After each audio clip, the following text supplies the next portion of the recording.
It's time to dig into how to manage blobs, as well as how to upload, download, and delete block blobs. A blob can be any type and size file. Azure Storage offers three types of blobs: block blobs, page blobs, and append blobs. You can specify the blob type and access tier when you create the blob. Block blobs default consist of blocks of data assembled to make a blob.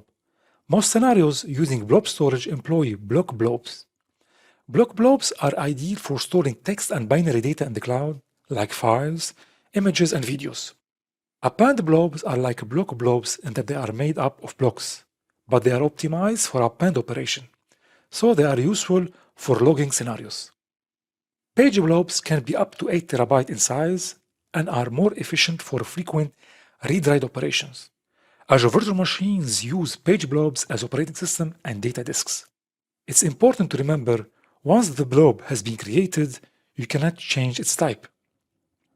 Azure also supports the use of role-based access control RBAC to upload blobs.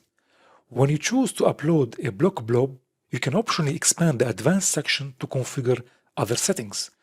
The authentication type is one of the advanced settings. You can choose between storage account key or Azure ID user account. By default, the storage account key is used. To switch and use Azure ID user account authentication, you need to assign the storage blob data owner permission using the access control blade on the storage account level. If you have the storage blob data contributor permissions on the container level, you can use OAuth to complete the upload. There are multiple methods to upload data to blob storage, which we will see some of them during this course. You can use the following methods: AZCopy, easy-to-use command line tool for Windows and Linux that copies data to and from blob storage, across container, or across storage accounts. The Azure Storage Data Movement Library is a .NET library for moving data between Azure storage services. The AZCopy utility is built with the Data Movement Library. Azure Data Factory supports copying data to and from blob storage by using the account key, shared access signature, service principal, or managed identities. BlobFuse is a virtual file system driver for Azure Blob Storage. You can use BlobFuse to access your existing blob data in your storage account through the Linux file system. Azure Data Box Disk is a service for transferring on-premises data to blob storage when large data sets or network constraints make uploading the data over the wire unrealistic. You can use Azure Data Box Disk to request solid-state disks from Microsoft. You can then copy your data to those disks and ship them back to Microsoft to be uploaded into your blob storage.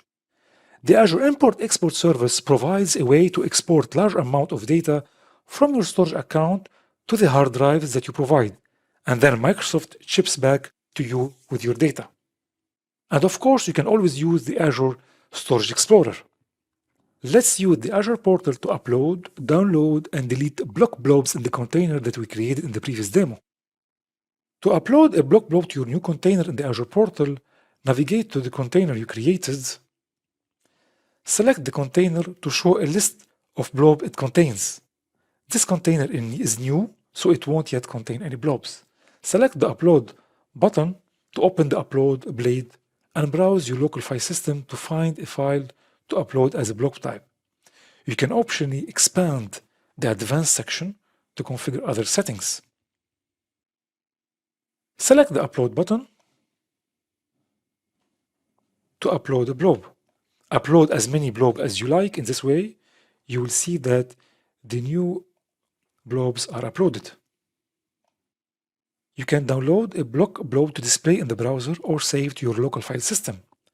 To download a block blob, navigate to the list of blobs that you just uploaded. Right-click to the blob you want to download and select Download. Save it to your local file system, and that's get downloaded.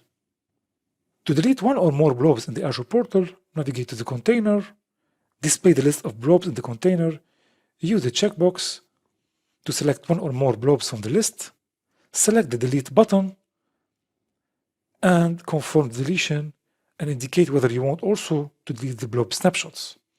And click OK. And that's it. You will be a pro at managing blobs in no time.